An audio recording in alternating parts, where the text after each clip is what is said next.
हरिओम। सादर जय जिनेन्द्र, जय पंच परमेष्टि भगवान। बंधुओं, अपने विश्व मानव परिवार को कल्कि ज्ञान सागर के अनुसार आध्यात्मिक ज्ञान की बातें बताने से पहले मैं कल्कि साधक कैलाश मोहन, हमारी सुंदर सृष्टि के रचयिता, सृष्टि के सभी देवी देवताओं के, हमारे विश्व मानव परिवार के परम माता पिता परमात्मा, सृष्टि के सभी जीव जीवात्माओं के जन्मदाता पालनहार, देवलोक में विराजमान देविक महाशक्ति सगुण पर ब्रह्म को मैं सत सत नमन करता हूं। इसी के साथ विशाल ब्रह्मांड के रचयिता, संपूर्ण ब्रह्मांड के स्वामी, सृष्टि के सभी देवी देवताओं के, हमारे विश्व मानव परिवार के परम गुरुवर, ज्ञान विज्ञान और आत्मशक्ति के दाता, जिस दिव्य महाशक्ति को किसी ने बनाया नहीं और जिस दिव्य महाशक्ति को कोई मिटा नहीं सकता, जो दिव्य महाशक्ति किसी की संतान नहीं है और जिस दिव्य महाशक्ति की कोई संतान नहीं है, जो दिव्य महाशक्ति अजन्मा, निष्कलंक, निराकार, अजर अमर अविनाशी है, ज्ञान विज्ञान और आत्मशक्ति स्वरूप है, उस गुरुओं के भी गुरु परम गुरुवर निर्गुण परम ब्रह्म को भी मैं सत सत नमन करता हूं। और इसी के साथ दिव्य महाशक्ति को नमन करते हुए, देविक महाशक्ति को नमन करते हुए मैं करबद्ध प्रार्थना करता हूं अपने प्रभु से कि हे प्रभु, हे हमारे परम माता पिता परमात्मा, हमारे संपूर्ण विश्व मानव परिवार को वो सद्बुद्धि प्रदान करो, वो अद्भुत रहस्यमय सृष्टि सृजन का रहस्यमय ज्ञान प्रदान करो, जिससे कर्म भूमि पर मानव मात्र सत्यकर्मी निष्काम कर्म योगी बन जाए और हमारी कर्म भूमि अविनाशी स्वर्ग और सतलोक बन जाए, किसी को मरकर स्वर्ग और मोक्ष ना जाना पड़े। इसी भावना के साथ बंधुओं, आज का कल्कि ज्ञान सागर का विषय है अवतार के बारे में। बड़ा महत्वपूर्ण विषय है कि हम ईश्वर और अवतार के सत्य स्वरूप को जाने। अवतार किसे कहते हैं, अवतार का कर्म भूमि पर कैसे पराक्रटय होता है, इस बात को समझना और जानना अत्यंत आवश्यक है, क्योंकि आने वाले समय में हमारा कल्कि ज्ञान सागर संपूर्ण मानव जगत के लोगों को, हमारे संपूर्ण विश्व मानव परिवार के लोगों को ईश्वर और अवतारवाद की धारणाओं से मुक्त करवाने वाला है, मानव मात्र को परमात्मा स्वरूप बनाने वाला है। देवी देवता तुल्य नहीं, देवी देवता तुल्य नहीं, देवी देवता तो देवलोक में विराजमान है। कर्म भूमि पर मानव को देवी देवताओं से भी श्रेष्ठ माना गया है, तो उनको विराट आत्म स्वरूपता में निर्गुण परम ब्रह्म स्वरूप बनाने का प्रभु कार्य कर रहे हैं ज्ञान के माध्यम से, क्योंकि सगुण तो हम पहले से ही हैं। कर्म भूमि पर हम सभी मनुष्य निर्गुण ईश्वर का सगुण स्वरूप हैं और हमारे सगुण परम माता पिता परमात्मा सगुण पर ब्रह्म की हम संतान हैं। हम साक्षात सगुण पर ब्रह्म का रूप है कर्म भूमि पर। तो हमें कर्म भूमि पर अपने सगुण स्वरूप को त्याग कर निर्गुण परम ब्रह्म स्वरूप बनना है। तो उसके लिए हमें ईश्वर और अवतार के सत्य स्वरूप को जानना जरूरी है। अवतार, पैगंबर, तीर्थंकर, प्रभु पुत्र, न जाने कितने ही नाम हमने अपने विश्व धर्म गुरुओं को दिए हैं, कर्म योगियों को दिए हैं, जिन्होंने संपूर्ण मानव जगत को कर्म करने का ज्ञान दिया।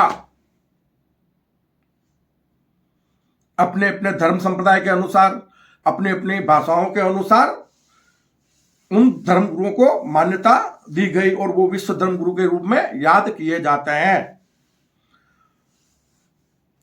बड़ी चिंतन करने का विषय है, बड़ा चिंतन करने का विषय यह है कि आज तक जितने भी अवतारी महापुरुष कहते हैं, जिन्हें पैगंबर कहते हैं, तीर्थंकर कहते हैं, जो कर्म भूमि पर अवतरित हुए, उन्होंने मानव जगत को दिया क्या?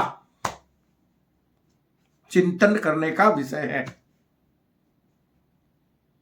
तो बंधुओं, देने वाला दातार कौन है? वो किस स्वरूप में कर्म भूमि पर आते हैं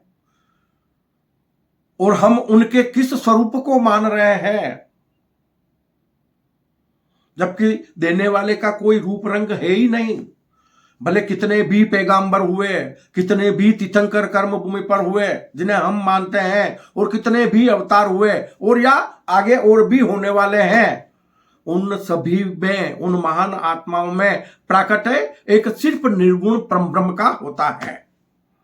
हमें उस परम गुरुवर को जानने की जरूरत है। और वो हमें देते क्या हैं? अभी हमने आपको बताया ना कि पैगंबर भी आए, तीर्थंकर भी आए, अवतार भी अनेक हुए, उन्होंने संपूर्ण मानव जगत को दिया क्या? तो बस एक ही चीज दी उन्होंने, कर्म करने का ज्ञान, जीवन जीने का ज्ञान, और ज्ञान के अलावा वो हमें कुछ भी नहीं दे सकते। वो भी कर्म करने का ज्ञान हमें दे सकते हैं, लेकिन किसी से निर्धारित कर्म नहीं करवा सकते। तो इसलिए एक के बाद एक अवतार या पैगंबर या तीर्थंकर होते रहे हैं, जिन्हें हमने बोला है कि अवतार, तीर्थंकर, पैगंबर, लेकिन एक के बाद एक उनका अवतरण होता है प्रभु निर्गुण परम ब्रह्म का, किसी न किसी निष्काम कर्मयोगी के तन के भीतर। बाहरी रूप नहीं होता है। दिव्य महाशक्ति जो निष्कलंक निराकार है, अजन्मा है, उसका मानव तन में, आत्मा के भीतर ज्ञान स्वरूप प्राकट्य होता है। ज्ञान स्वरूप प्राकट्य होता है। वो ईश्वर, उन्हें ईश्वर नाम दिया गया। नाम अल्लाह, ईश्वर, प्रभु, परमेश्वर, हम किस नाम को मान लें उनका? उन्हें सैकड़ों नाम दिए गए हैं उस दिव्य महाशक्ति को, जिसने कभी तन को धारण ही नहीं किया। वो अनामी है, वेदों में साफ लिखा हुआ है कि वो अजन्मा, अनामी, गुण दोष रहित है, निर्गुण है। उस दिव्य महाशक्ति को हम संपूर्ण मानव जगत के लोग अपना परम गुरुवर माने, जो हमारे भीतर ही विराजमान है। सभी देवी देवताओं के भीतर, हमारे विश्व मानव परिवार के सभी लोगों के भीतर आत्मा में वो सदैव विराजमान रहते हैं। बस हम कब उनके संपर्क में आ जाए, कब हम योग लगाकर उस दिव्य महाशक्ति को जान लें, और अगर हम ऐसा कर लेते हैं तो इस कर्म भूमि पर हम साक्षात निर्गुण परम ब्रह्म स्वरूप बन जाते हैं। आत्म स्वरूपता में देह भाव को त्याग कर विदेही भाव में निष्काम कर्मयोगी, सत्कर्मी निष्काम कर्मयोगी बन जाते हैं, जिससे कर्म भूमि पर मानव का अमूल्य मानव जीवन सार्थक हो सकता है। तो बंधुओं, अवतार जितने भी आज तक हुए, पैगंबर, अवतार, तीर्थंकर, उन्होंने सिर्फ मानव जगत को कर्म करने का ज्ञान दिया है अपने अपने तरीके से। किसी भी अवतारी महापुरुष ने या किसी भी तीर्थंकर ने या किसी भी धर्मगुरु ने कभी मानव जगत को आपस में लड़ना नहीं सिखाया। सत्कर्मी निष्काम कर्मयोगी बनो, प्रेम से रहो और अपना जीवन यापन करो। सभी धर्मगुरुओं ने एक समान संदेश दिए हैं मतलब। लेकिन मानव जगत के लोग अहंकारवश ज्ञान को नहीं समझकर अज्ञानतावश अनेक प्रकार के जाति और धर्म संप्रदाय बना दिए, जिसके कारण हमेशा कर्म भूमि पर धर्म के प्रति ग्लानि बढ़ती आई है और महाविनाश होते आए हैं। क्यों? कि हम समझे ही नहीं। अब यहां चिंतन करने की एक छोटी सी बात और बता रहा हूं। त्रेता के अंत में कर्मयोगी राम हुए और उन्होंने मानव जगत को कर्म करने का ज्ञान दिया। तो फिर त्रेता से वापस सतयुग आना चाहिए था ना, त्रेता सतयुग में परिणित होना चाहिए था, उस समय वापस कर्म भूमि पर सतयुगी दुनिया का सृजन होना चाहिए था ना, क्योंकि एक ही पाया टूटा था धर्म का सतयुग में, तो त्रेता आया था। और त्रेता में जब दो पाए टूटे तो कर्मयोगी के रूप में श्री राम का प्राकट्य हुआ, और राम ने फिर से संपूर्ण मानव जगत को, कोई भी अगर धर्मगुरु होता है तो वो संपूर्ण मानव जगत की ही बात करता है, किसी जाति धर्म संप्रदाय की बात नहीं करता, वो मानव मात्र का कल्याण करने की बात करता है।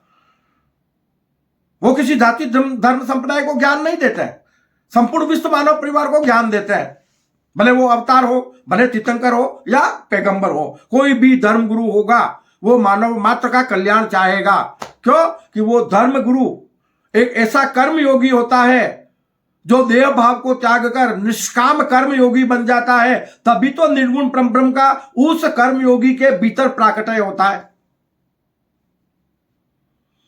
जब हमारे इतने अवतार, इतने पैगंबर, बोलते हैं 24 अवतार, 24 पैगंबर, 24 तीर्थंकर हमारी कर्म भूमि पर हुए, बाबा फिर भी पाप मिटा क्यों नहीं? चिंतन करने का विषय है। क्यों? कि कर्म योगी अपने धर्म गुरुओं द्वारा बताए गए मार्ग पर नहीं चले, अगर चलते तो निश्चित तौर पर युग परिवर्तन होकर हम आगे बढ़ते, पीछे नहीं आते। तो त्रेता में जब भगवान राम ने धर्म की प्रभावना की, कर्मयोगी राम ने, उसके बाद भी एक पाया और धर्म का गिर जाता है और द्वापर आ जाता है, और जब द्वापर चलता रहता है और द्वापर में भी एक पाया और गिर जाता है, इस प्रकार 3 पाए गिरते हैं तो क्या आ जाता है? कलयुग आता है। तो उसके पहले द्वापर के अंत में कृष्ण भगवान भी इतना बेहतरीन ज्ञान देते हैं मानव जगत के लोगों को, कर्म करने का ज्ञान। गीता जो महान एक ग्रंथ है संपूर्ण मानव जगत के लिए, उसमें बहुत ही बेहतरीन तरीके से कर्म करने का ज्ञान दिया गया है। अगर उस गीता को कोई भी कर्मयोगी उसके ज्ञान को ग्रहण कर ले तो वो निश्चित तौर पर इस कर्म भूमि पर निर्गुण परम ब्रह्म स्वरूप बन सकता है। इतना ज्ञान दिया, उसके बाद भी धर्म का एक पाया गिरा और कलयुग की शुरुआत हो गई। और कलयुग की शुरुआत होने के बाद, क्योंकि 3 पाए गिर चुके होते हैं, एक ही पाया रहता है, तो कलयुग की जब शुरुआत होती है तो हमने आपको पहले भी बताया है, संक्षिप्त में बता देता हूं कि जब 100% यानी 100 लोग हैं कर्म भूमि पर, वो 100 के 100 सत्कर्मी निष्काम कर्मयोगी होते हैं तो सतयुग होता है, क्योंकि वो देह भाव में जीते ही नहीं है। सतयुग में किसी प्रकार के किसी को कोई रिश्ते ही नहीं होते हैं, वो मायावी नहीं होते हैं, वो माया को प्रेम नहीं करते हैं, तो बड़ा लंबी उम्र होती है, निरोगी काया होती है, शाश्वत सुख प्राप्त करते हैं। तो ये सतयुगी दुनिया होती है, आनंदमय मंगलमय जीवन जीना। उसके बाद त्रेता में एक पाया गिरता है तो कितना 75% लोग अच्छे हो गए, लेकिन 25% पाप कर्म करने लगते हैं। उसी प्रकार भी द्वापर में भी, अब जब पाप कर रहे थे तो उन्होंने ज्ञान दिया कर्मयोगी राम ने, तो युग परिवर्तन होकर सतयुग की ओर जाना था ना वापस, क्योंकि एक पाया गिरा था, वो पाया वापस लग जाना चाहिए था, नहीं लगा। और द्वापर में भी ऐसा ही हुआ, जब कृष्ण भगवान ने भी इतना बेहतरीन ज्ञान दिया तब भी मानव जगत के लोग गिरे और कलयुग आ गया, तब भी धर्म की प्रभावना करने के बाद परिवर्तन नहीं आया, तब भी हम ना त्रेता में गए ना फिर सतयुग की तरफ गए, क्योंकि हम गिर गए हैं तो ज्ञान दिया जा रहा है। निर्गुण परम ब्रह्म संपूर्ण मानव जगत के लोगों के, सृष्टि के सभी देवी देवताओं के परम हितैषी है, वो हमें बार बार ज्ञान देते रहते हैं, बार बार ज्ञान देते रहते हैं, और वो ज्ञान देते हैं तो उनके ज्ञान के अनुसार हम कर्मयोगी कर्म नहीं करते हैं, उसके लिए पाप धरती पर बढ़ता रहता है। और जब धरती पर पाप का बोझ अत्यधिक बढ़ जाता है तो महाविनाश हो जाता है। तो अभी ये कलयुग का समय है। कृष्ण के समय में 3 पाए गिर चुके थे, एक पाया बचा था, तो कलयुग की शुरुआत हो गई। और आज 90% लोग कर्म भूमि पर 90% लोग पाप कर्मों में लीन हैं। एक 10% लोग हैं जिनके कारण ये धरती अभी सलामत है। महाविनाश बहुत करीब है, बहुत करीब। पाप और पापियों का नाश होगा, पुण्यात्माएं कुछ बचेगी, उन्हें लेकर सतयुगी दुनिया का सृजन होगा। यह मुझे अंतर प्रेरणा से ज्ञात हुआ है। और बता दूं कि ये आने वाला वर्ष, इस वर्ष 2025 की नवरात्रि और उसके बाद में आने वाली नवरात्रि 2026 की, यह मानव जगत के लिए त्रासदी भरी हो सकती है, क्योंकि युग परिवर्तन के लिए पाप और पापियों का नाश होगा। तो इसमें काफी कुछ उठापटक हो सकती है। हो सकता है प्राकृतिक आपदाएं आए, हो सकता है विश्व युद्ध हो जाए, कि सब हमारे ऊपर मंडरा रहे हैं ना काल, तो कभी भी कुछ भी हो सकता है। मतलब तो उसके लिए हमें कल की ज्ञान सागर से ज्ञान ग्रहण करके प्रभु द्वारा बताए गए ज्ञान मार्ग पर चल के अपना अमूल्य मानव जीवन सार्थक बनाना चाहिए। तो हमारी कर्म भूमि पर अनेक तरह के महापुरुष समय समय पर हुए, अनेक कर्मयोगी जिन्होंने संपूर्ण मानव जगत को ज्ञान दिया। तो एक बात यहां पर बड़ी चिंतन करने की है कि हम कहते हैं कि राम का जन्म, बाबा राम का कभी जन्म होता ही नहीं है, कृष्ण का जन्म कभी होता ही नहीं है। बड़ी गहरी बात बता रहा हूं, और चिंतन करना इस बात पर। ना इस मोहन का जन्म होता है, नाम से किसी का जन्म नहीं होता है। जन्म के बाद नाम मिलता है मनुष्य रूपी जीवात्मा को। जो इस भौतिक शरीर को धारण करता है, वो नाम किसको मिल रहा है? भौतिक शरीर को। तो भौतिक शरीर न तो ज्ञान देता है, और न भगवान बनता है, न तीर्थंकर बनता है, न अवतार बनता है। बनता कौन है? ईश्वर का प्राकट्य, दिव्य महाशक्ति और देवी महाशक्ति का प्राकट्य मानव तन के भीतर होता है। बाहरी स्वरूप से कोई लेना देना नहीं है। यह बहुत बड़े चिंतन करने का विषय है। अगर इस ज्ञान को ग्रहण कर ले संपूर्ण मानव जगत के लोग, तो अनेक प्रकार के देवी देवताओं की पूजा से उन्हें मुक्ति मिल जाएगी। हमारे मावजी महाराज ये वागड़ की धरा पर, बांसवाड़ा जिले में, राजस्थान प्रांत के बांसवाड़ा जिले में उनका कृष्ण अवतार के रूप में प्राकट्य हुआ था, आज से लगभग 350-400 वर्ष पहले। तो मावजी महाराज की वाणी थी 400 वर्ष पहले, उन्हें कल्कि अवतार का प्राकट्य माना जाता है। मतलब उन्होंने इसी टाइप का ज्ञान दिया था युग परिवर्तन के लिए। तो बड़ी बेहतरीन भविष्यवाणियां की थी मावजी महाराज ने। 400 साल पहले, 350 साल पहले भविष्यवाणियां की थी कि वागड़ी भाषा में बता रहा हूं कि डोरी दीवा बरेला न बहते पानी आवेला, यानी रस्सियों से दीपक जलेंगे और दीवारों से पानी आएगा। तो लोग बोलते थे ये पागल हो गया है, दीवारों में कभी पानी आता है क्या, और रस्सियों से कोई दीपक जलेंगे क्या? लेकिन बंधुओं, वो उनकी अपनी भाषा थी, वो दिव्य महापुरुष थे, उन्होंने भविष्यवाणी की। तो आज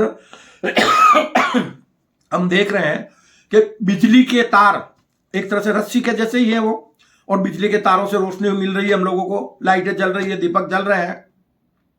और हम घरों में जो नल लगा रहे हैं, वो दीवारों पे नल लग रहे हैं, तो दीवारों से पानी आया कि नहीं आया, और रस्सियों से दीपक जले कि नहीं जले।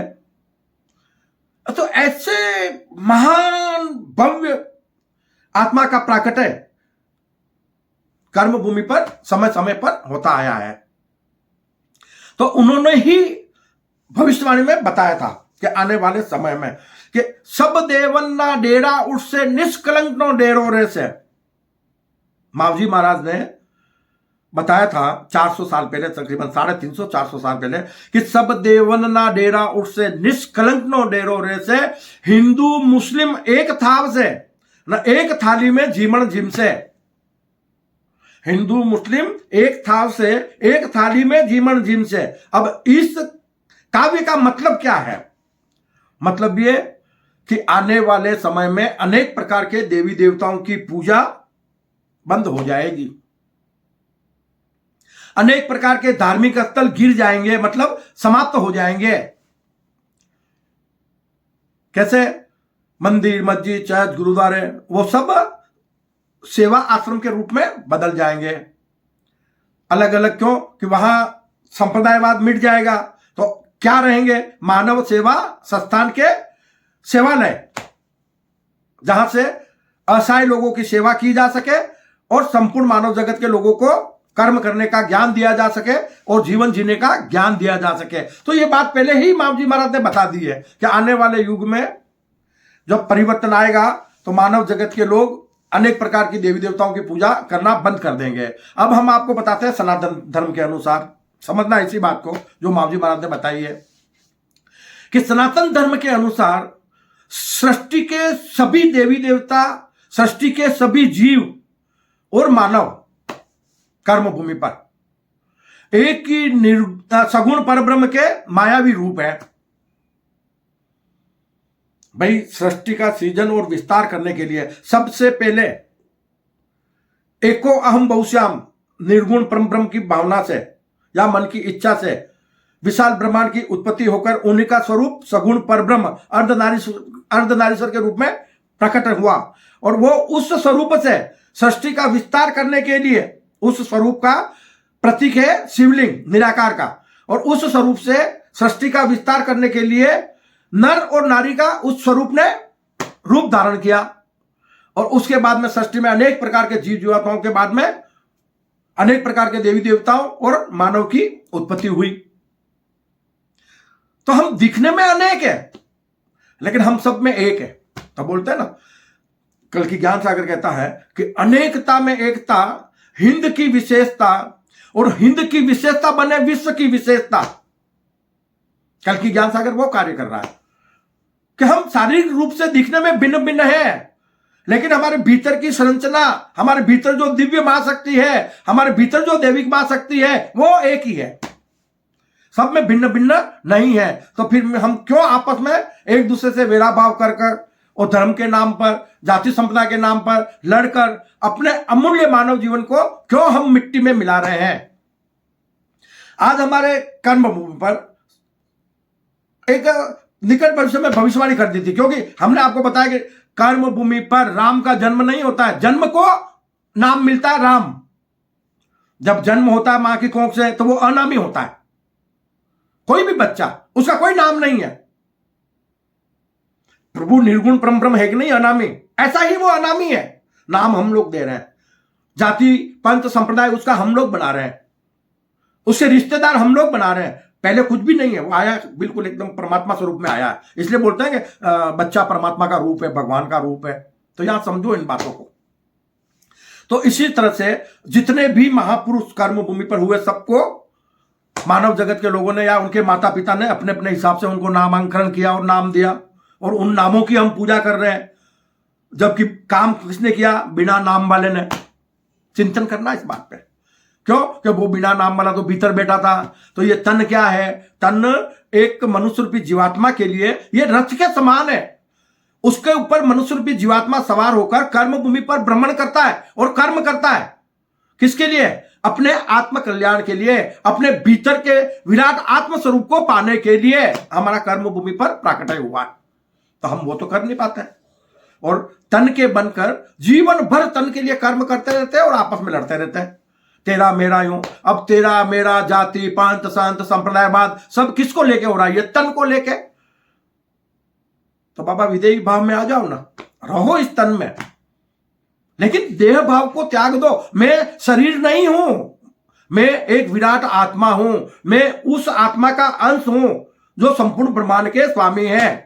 तो आपका अमूल्य मानव जीवन इस कर्म भूमि पर सार्थक हो जाएगा और जीते जी आप इस कर्म भूमि पर शाश्वत सुख को प्राप्त कर लेंगे। मोक्ष रूपी शाश्वत सुख आपको इसी कर्म भूमि पर प्राप्त हो जाएगा। कब होगा, जब आप विराट आत्म स्वरूप बन जाएंगे। मरकर स्वर्ग और मोक्ष किसी को भी नहीं जाना है, बनना इसी कर्म भूमि पर है और हमें बनना है आत्मस्वरूप। हमें अपनी आत्मा को जानना है। अपनी आत्मा को जानने के लिए ही, अपने सत्य स्वरूप को जानने के लिए ही देवलोक से मनुष्य रूपी जीवात्मा का इस कर्म भूमि पर प्राकट्य हुआ है, लेकिन उसके लिए उसे यह मानव तन प्राप्त हुआ है। तो मानव तन को लेकर ही हम अपने अमूल्य मानव जीवन को मिट्टी में मिला देते हैं। क्यों कि हम तन के बनकर जीवन भर तन के लिए कर्म करते रहते हैं। मैं और मेरा बंधुओं, कल की ज्ञान सागर कहता है कि जीते जी सभी दुखों से बचना है, त्रासदियों से बचना है और शाश्वत सुख को पाना है, मोक्ष को पाना है, तो फिर ये भौतिक शरीर रूपी मैं से मुक्त हो जाओ। जो मैं से मुक्त हो गया, कहते हैं उसे जन्म मरण से मुक्ति मिल गई। अब मैं, जब ये भौतिक शरीर में है ही नहीं, तो फिर मरण किसका हुआ, न जन्म किसका हुआ? वो तो अजर अमर अविनाशी हो गया आत्मा की तरह। क्यों? कि भीतर तो आत्मा है ना, आत्मा का तो जन्म मरण होता ही नहीं है। लेकिन हमने तो आत्मा को जाना ही नहीं। ये मर गया, वो मर गया, वो हो गया, ये हो गया। बाबा कोई मरता ही नहीं है, तन परिवर्तन होता है। और ये भी बता दूं कि जन्म भी किसी का नहीं होता है। क्यों? कि तन को तो जीवात्मा धारण कर रहा है ना। हम जन्म हुआ करके हम डायरेक्ट उस शरीर को ही प्यार कर रहे हैं कि मेरा तो बेटा हुआ है, मेरी बेटी हुई है, ये संसार में आया, वो संसार में आया। बाबा भौतिक शरीर को मत देखो, भीतर जो आया है ना, वो वही है जो तुम हो, या हम है, या दुनिया के सब लोग हैं, वही है, वो एक ही है आने वाला। तब जब हमें इस तरह का ज्ञान प्राप्त हो जाएगा, जो कल की ज्ञान सागर हमें दे रहे हैं, तो मानव मात्र का कर्म भूमि पर जीवन, अमूल्य मानव जीवन सार्थक हो जाएगा।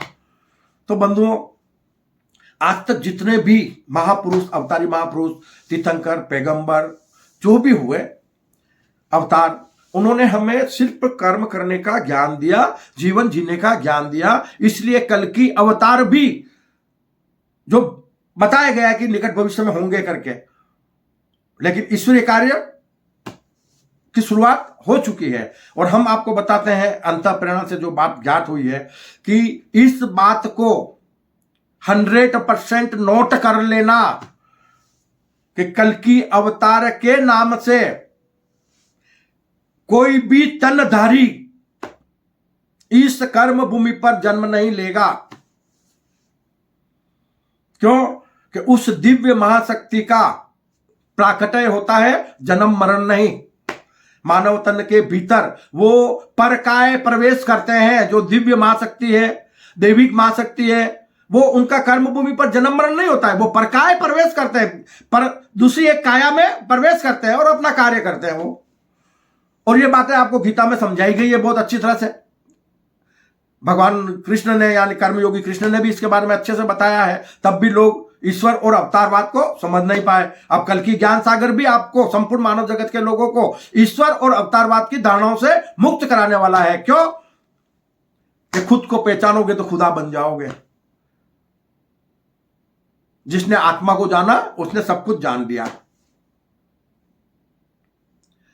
तो कल की अवतार, अब निकट भविष्य में होने वाले के बारे में, कल की अवतार नाम पहले से क्यों दिया गया? किसी भी महापुरुष को, किसी भी अवतार को, किसी भी पैगंबर को, किसी भी तीर्थंकर को पहले से नाम नहीं दिया गया। नाम माता पिता द्वारा दिया गया उन्हें। और इस बार एक ऐसा अजूबा क्यों हुआ है? तो 24 अवतारों में आखिरी अवतार है, वो भी कल की अवतार है, और उसका पहले ही नाम बता दिया गया है, उसके माता पिता का नाम बता दिया गया है, जन्म का स्थान बता दिया गया है।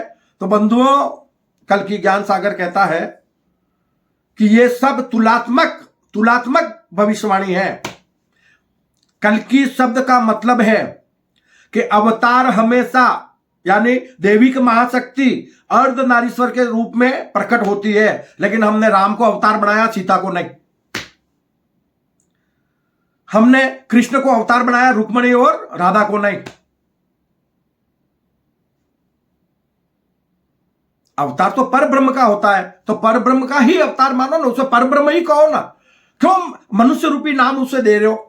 क्योंकि वो तो बाहर तो है ही नहीं, है तो बाहर का तो शरीर है, वो तो भीतर है ना, जीवात्मा के भीतर।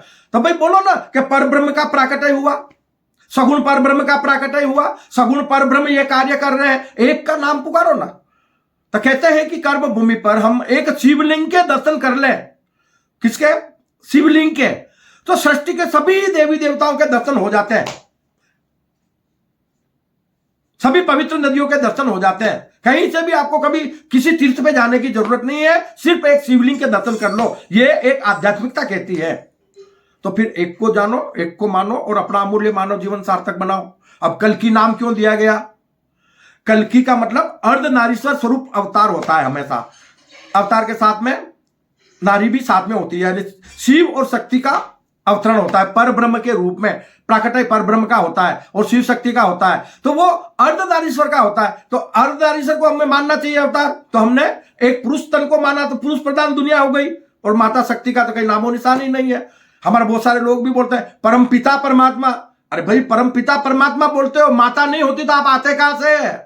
तो बोलो परम माता पिता परमात्मा, माता का पहले नाम लो, उसकी कोख से तो हमें जन्म मिला है। तो ऐसी छोटी छोटी कई भूलें हैं हम मानव जात लोगों की, जो हम आध्यात्मिकता से जान सकते हैं, प्रभु कृपा से जान सकते हैं। तो हमें ऐसी सारी बातों को जानने की जरूरत है। अब कल की अवतार क्यों कहा गया है? तो तुलनात्मक भविष्यवाणी है, हाथ में तलवार होगी।